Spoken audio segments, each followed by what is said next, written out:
Judas Priest.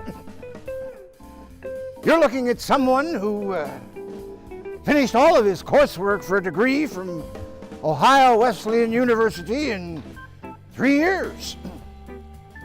Someone who finished in the top 10% of his law school class at the University of Michigan. Someone with a doctor of laws. I don't know how many honorary doctors of law. Can anyone in this room then tell me why I just spent 4 mortal hours conversing with a fellow by the name of Dizzy Dean? Lord, make me humble, make me grateful, make me tolerant. That is my constant prayer. But I'm not here tonight to pray with you. I'm here because I have been asked, and better yet, I have been importuned. I love words like that. Importune, polysyllabic words to muse aloud about my life in baseball. And many days of that life revolved around Mr. Dean. Truth be told, it wasn't the first time I talked to him that long, and it probably won't be the last. In fact, when we were with the St. Louis Cardinals, it happened more times than I care to remember. Actually, I do care to remember, because Jerome was a mighty interesting character and better than a pretty fair country baseball player. Jerome? Yes, Jerome. You see, I call all of my ball players by their Christian names. That includes every member of my St. Louis Cardinal gas house gang in 1934. Goodness knows that collection of ball players needed every reminder of their Christian heritage that I could possibly provide. You know, one of my heroes was Abraham Lincoln. He had to have Kentucky too. You might know the story. It was the depths of the Civil War. It wasn't going well. Could have been 1862. A young aide came up to him and said, "Mr. President, I know the war isn't going well, but isn't it good to know that we've got God on our side in this war?" You know what Lincoln said? He said, "Young man, I know it's good to have God on our side, but we must have Kentucky." Well, I had to have Kentucky as well, in the form of Harold Reese. You know, when he was in the minor leagues, he was nothing. He was helpless. I turned him from a helpless nothing into an acceptable something. Once in the major leagues, he got on base 3 times in the same inning. I have to close my eyes and see him in that historic 1947 season. Cincinnati. Crosley Field in Cincinnati. The catcalls raining down on my rookie first baseman. Racist catcalls before the game started. You know what Harold Reese did?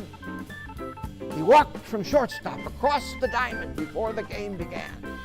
He walked across the diamond and put his arm around the shoulder of my rookie first baseman. I'll never forget it. I suppose you figured out who that rookie first baseman was. It's Jack Roosevelt Robinson. I don't know if Jack truly is a Christian name. Roosevelt certainly is. At least it used to be, because it used to be a good Republican name, and if it's a good Republican name, then it's a good Christian name.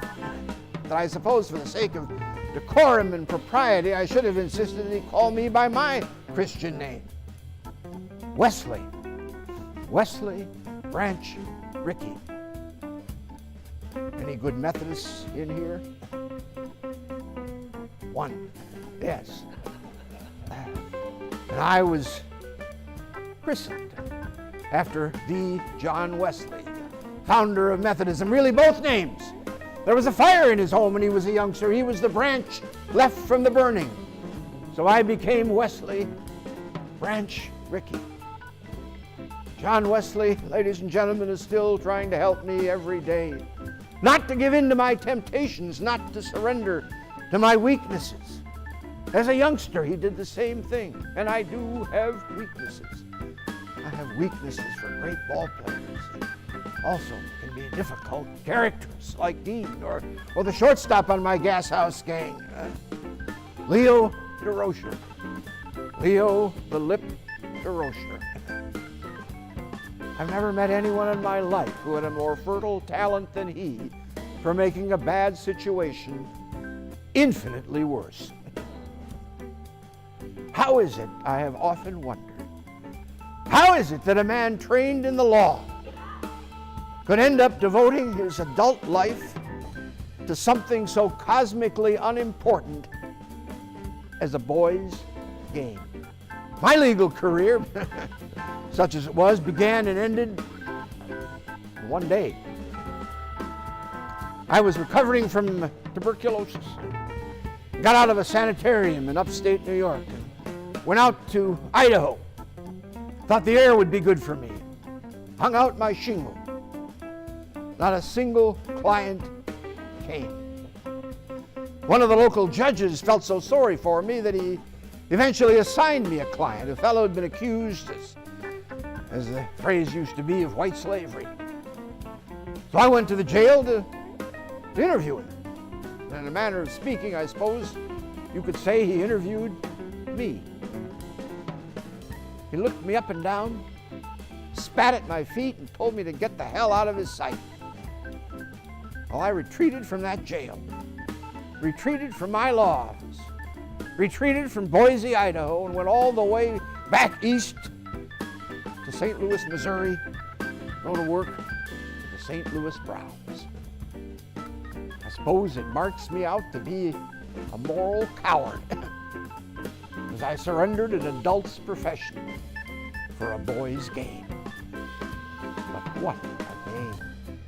What a game, ladies and gentlemen. When you think about it, it's the only game that tests the mettle of each individual and then welds them into a cohesive unit. It's the only game where you're an individual and a team player. That's the ultimate paradox of the game. It's the only game where you really are an individual first and a team player second. Oh, I suppose someday man will reach the outer edges of space, witness the universe.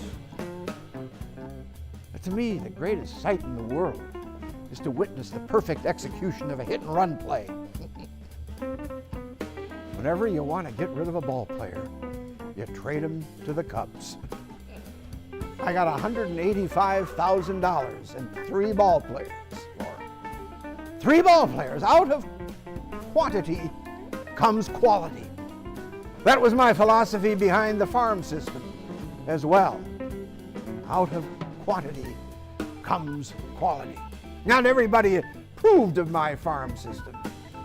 The commissioner of baseball didn't at all. You might know the name of the commissioner at the time. Kennesaw Mountain Landis. Isn't that about the most unchristian name you've ever heard of? Kennesaw Mountain Landis. He was the commissioner, and he disapproved of my farm system idea, but Judas Priest, how could a city in places like St. Louis or perhaps even Detroit compete with teams in New York and Chicago without an edge? And the farm system was the edge.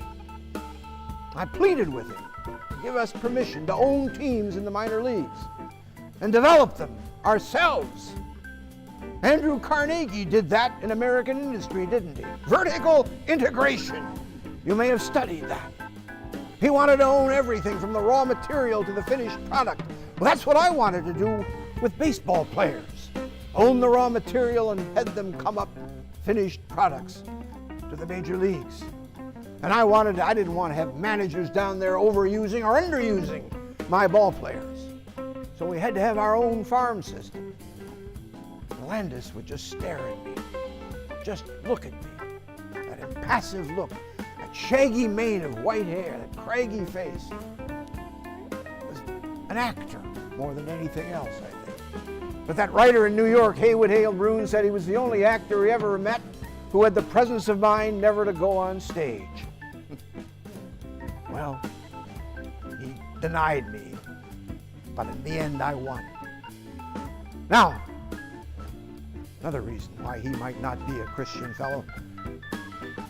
He blocked Bill Veeck from buying the Philadelphia Phillies in 1943. Bill Veeck, my friend, told me this, that he was going to buy the Phillies in 1943 and stock that team with Negro League ball players. And Landis got wind of it and stopped it. I don't know whether I should crucify him or actually thank him for giving me the chance to do something about that a few years later. There are three things that govern the behavior of a pitched ball. The speed that it travels, of course, speed that it rotates on its axis, and the direction of that rotation. Now, what governs the speed? Your arm, of course. Anything else? Your legs, good. Anything else? It's your wrist, young fella. You got a strong wrist. Here, take a baseball, put it in the palm of your wrist, then reach your arm back over your head and just flip it with your wrist.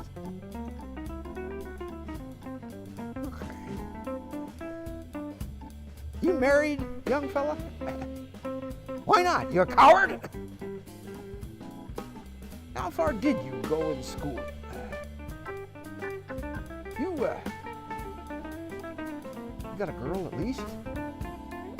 Yeah, the most important thing in life, young fella, is finding a mate, and then the most important thing is keeping her. And you know how you do that? Loyalty to her. Regularity in everything you do. Predictability and devotion. You know how you win baseball games? Regularity. Yes, loyalty to your teammates. Predictability. And deception. Yes, deception. It's quite, it's almost the same thing as winning a girl. When you're trying to win a girl, you got to deliver the same pitch in all kinds of different ways. And when you're trying to win baseball games, you got to deliver different pitches, all in the same way. I'm sure you didn't come here tonight to see how I might have dealt with any number of nameless, faceless prospects for the Dodgers or the Browns or the Cardinals, Pirates. No, you probably came here to find out what went on in the Cave of the Winds on August 28th, 1945. Cave of the Winds, that'd be my office on 215 Montague Street in Brooklyn.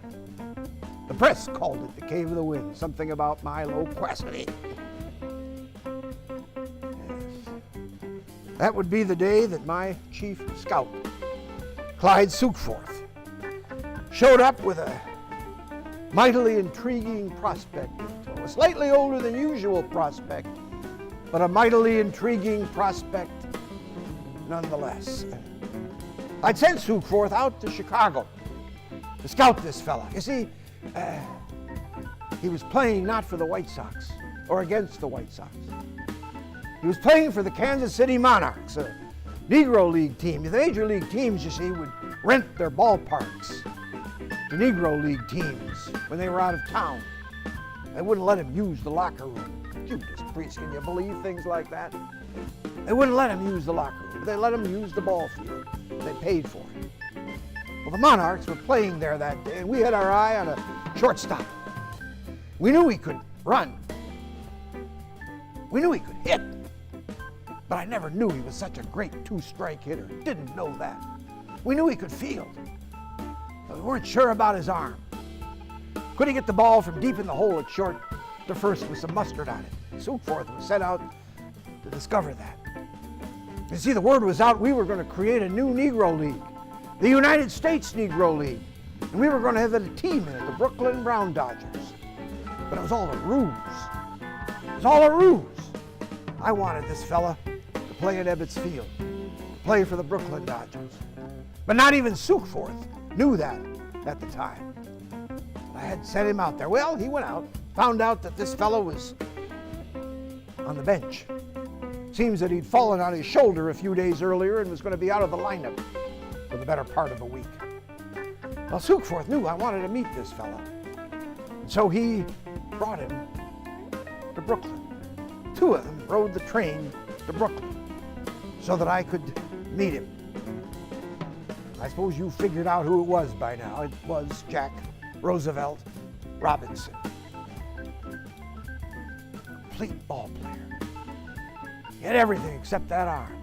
But more than that, he was an Army veteran, a college boy, a devout Christian, played in any number of sports well. I don't know quite, well, in the midst of all, I should tell you, there was a sampler, an embroidered sampler with these words: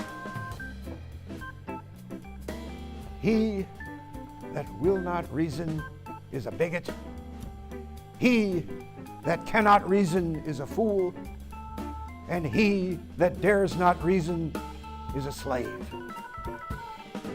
I don't know what what Robinson saw when he first came into the office.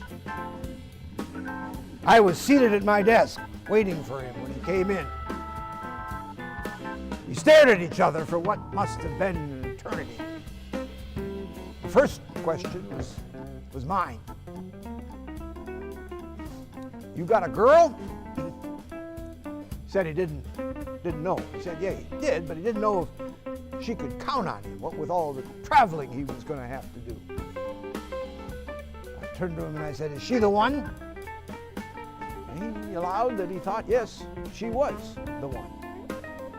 And then I gave him some advice quite similar to the advice I tried to give myself when it came time to trading ball players. I said, marry her. And marry her a year too soon rather than a year too late, because you're going to need all the help you can get. You know why you were brought here? He said something about the Brown Dodgers. I said, that's not it. That's not it, Robinson. You were brought here to play for the Brooklyn Dodgers. A year in Montreal playing for the Royals. But after that, you're going to be right here in Brooklyn. You think you can do it? After a while, he muttered out a yes. Of course, that's what I wanted to hear. But that's not all I wanted to hear. Sukforth, I turned to him and said, tells me you can play this game. But I needed to find some other things out about him. And more than his ball-playing ability. I needed to find out something about his temper. Did he have too much of a temper? And could he avoid race adulation, as I put it? If he couldn't avoid that, I didn't want him. And how deep was his sense of racial grievance? It was too deep. We couldn't do this. This had to be done perfectly. And had he conquered himself? If you haven't conquered yourself, you can't conquer anything else. And did he have a Booker T. Washington understanding of the necessity for temporary compromises on the way to permanent total equality? Did he have that sense of the importance of that? I had to have that about him. I had to know that about him. Well, I turned to him again and I said, Sukforth tells me that you can play this game. But what I want to know is you got the guts. He misunderstood me. He said, yes, I've got the guts. I can take on anybody. So that's not it. That's not it. Have you got the guts not to fight back? Well, before he could answer, I assumed a variety of poses.